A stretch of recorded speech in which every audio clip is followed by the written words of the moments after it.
उसे मानती है दुनिया,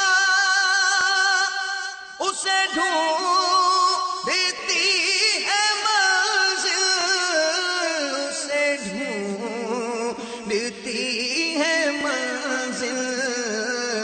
रहे इश्क़े मुस्तफ़ा पे जो गुलाम चल रहा है। मवेशी मंडी में हाजिर हैं और ये काफी जानवर नजर आ रहे हैं, कुछ अशबार हैं। बात ये आपसे अर्ज करनी है, आप भी मंडी आते थे और एक मशहूर जानवर हुआ था, आपने उसको लिया था, खरीदा था और सरकार सल्लल्लाहु अलैहि वसल्लम के नाम पर उसको कुर्बान करने की नीयत थी और वो नाते भी आप उसको सुनाते थे, वो अशबार होता था।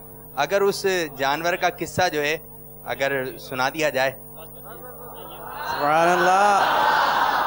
हुआ यूं कि एक बार फजर के वक्त मुझे पता नहीं वो ख्यालात आने शुरू हुए।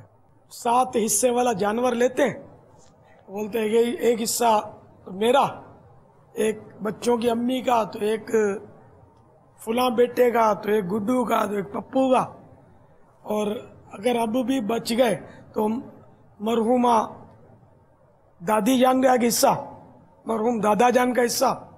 अब बच गया तो फिर ये कि चलो भाई एक हिस्सा सरकार का कर दो, सल्लल्लाहु तआला अलैहि वसल्लम। आप सुभान अल्लाह बोल रहे, मैं इस पर रो रहा था। मैं मतलब मेरी बस एक वो अजीब मतलब सोच बन गई।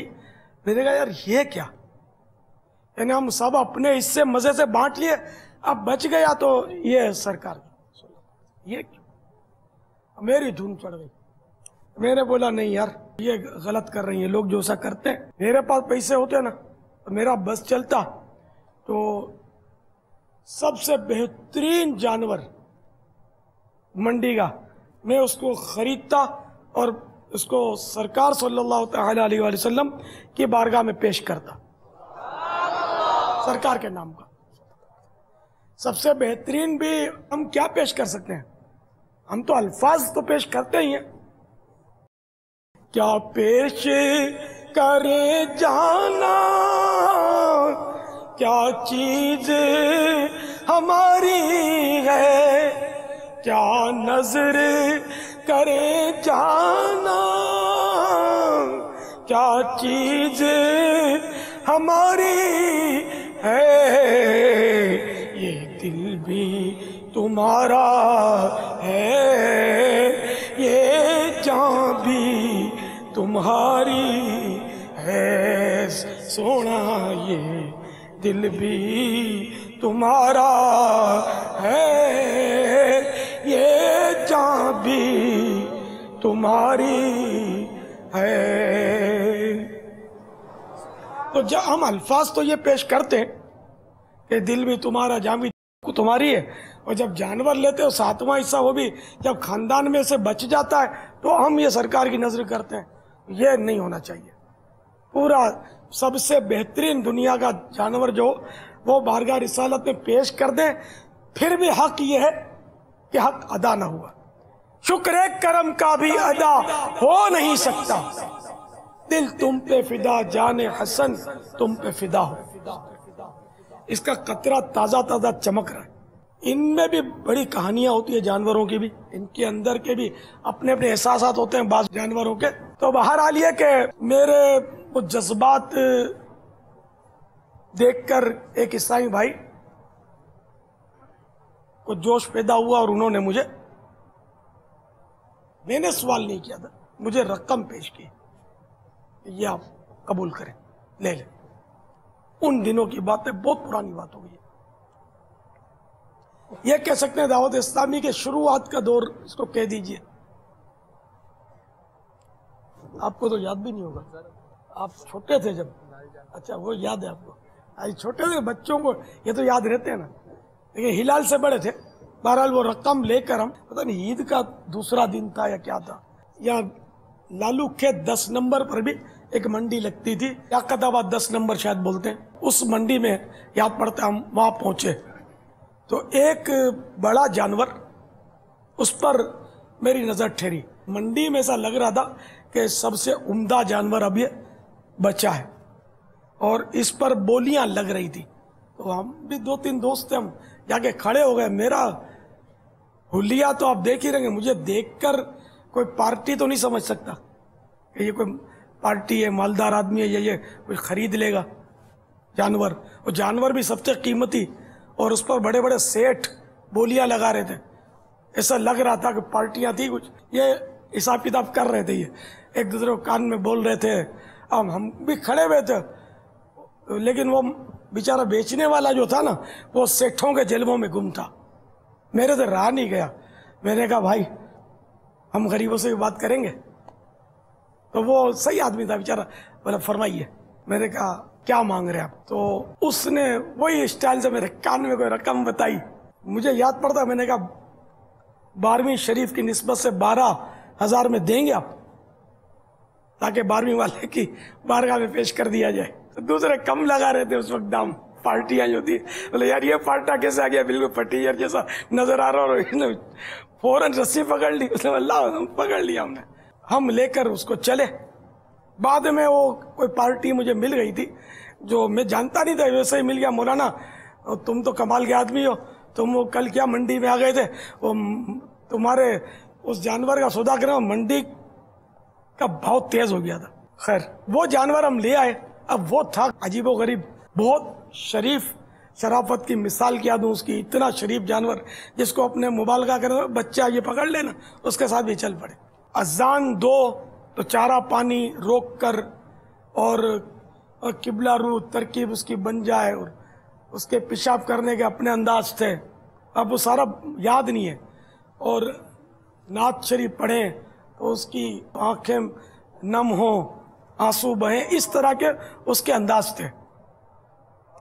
जब इसके कुर्बानी का वक्त हमने जो तय किया था वो आया, तो हम घेर कर उसको नाते पढ़ रहे थे। मैं बिल्कुल उसकी कदमों में बैठा हुआ था, उसके कदमों में बैठा हुआ था। और अगर वो पाँव निकाले जोर से तो मैं कहाँ जाकर पढ़ूं। जानवर बहुत बड़ा था, ये उस वक्त की बात कर रहा हूँ ना। अब तो ये 12 लाख का भी शायद ना मिले। मेरे को इस टाइम पर हटा रहे थे कि यार कहीं ये बेज़बान जानवर मार ना दे, लेकिन मुझे पता नहीं उससे क्या उनसियत हो गई थी या क्या एतमाद हो गया था कि ये किसी को मारेगा नहीं। इतना इन हिमाक के साथ ये नात शरीफ सुन रहा है ये जानवर, और हम लोग नाते पढ़ रहे हैं। बड़ा ज़ौक़ का आलम था। इसी में एक ईसाई भाई ने बताया, उसी नातख्वानी के दौरान उसी जानवर से भी ताल्लुक़ है इस वाक़े का कि उसको सरकार सल्लल्लाहु तआला अलैहि वसल्लम की ज़ियारत हुई। उस जानवर ने आखिर वो कब तक बेचारा थकता तो है ना, वो पाँव निकालते करते, तो उसने पाँव निकाले। मैं इसके बिल्कुल करीब था, लेकिन यकीन माने उसने इतनी नरमी के साथ आहिस्ता आहिस्ता पाँव छोड़े कि वो किसी को कोई तकलीफ नहीं हुई, न हटने की जरूरत पड़ी। जानवर तो रोज हजारों लाखों कटते हैं। ये राय खुदा में, और वो भी दरबार मुस्तफ़ा में पेश होने लगा था। अब इसको गोश्त फरोश ने गिराया, वो गलत समत पर गिर गया। अब किबला रू करना था इसका मुंह, तो अब इन्होंने घसीटने की कोशिश की। मैं तो वो जज्बात शौक से रोने लगा। मैंने कहा नहीं, इसको तुम घसीटोगे नहीं, उसको हम उठाएंगे। अब इतना बड़ा पहाड़ जितना जानवर उठाया कैसे? अब ये शायद हमारे हाजरीन नाजरीन को यकीन आए ना आए, बहरहाल लेकिन मैं जो अर्ज कर रहा हूँ वो ये है कि हमने चंद इस्लामी भाइयों ने, किसी ने इधर पकड़ा, किसी ने टांग पकड़ी, किसी ने सींग पकड़े, हमने इसको, यानी खुदा की कसम, इसको हमने जमीन से ऊंचा उठा लिया। उठाकर इसको हमने अपनी मर्जी से उसका रुख कर दिया जहाँ करना था।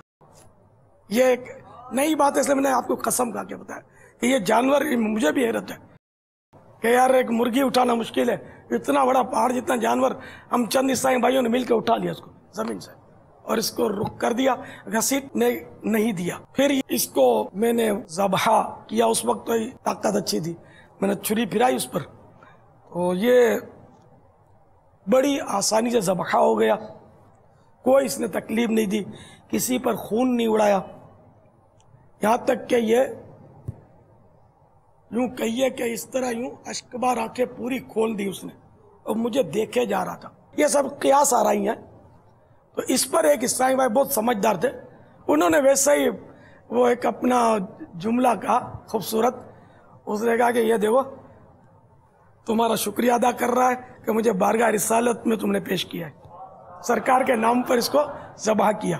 सरकार के नाम पर ज़बह किया इसका मतलब ये नहीं कि या रसूलल्लाह कहकर छुरी चलाई, छुरी चलाते हुए तो बिस्मिल्लाह अल्लाह अकबर ही कहा, लेकिन सरकार के नाम का था, कुर्बानी सरकार के नाम था सल्लल्लाहु तआला अलैहि। तो ये उस अनोखे जानवर की कुर्बानी का जो थोड़ा बहुत किस्सा मैंने अपने अल्फाज में था वो पेश किया। वल्लाहु तआला अअलम व रसूलुहु अअलम अज़्ज़ा व जल्ल व सल्लल्लाहु तआला अलैहि व आलिहि वसल्लम। उसे मानती है दुनिया,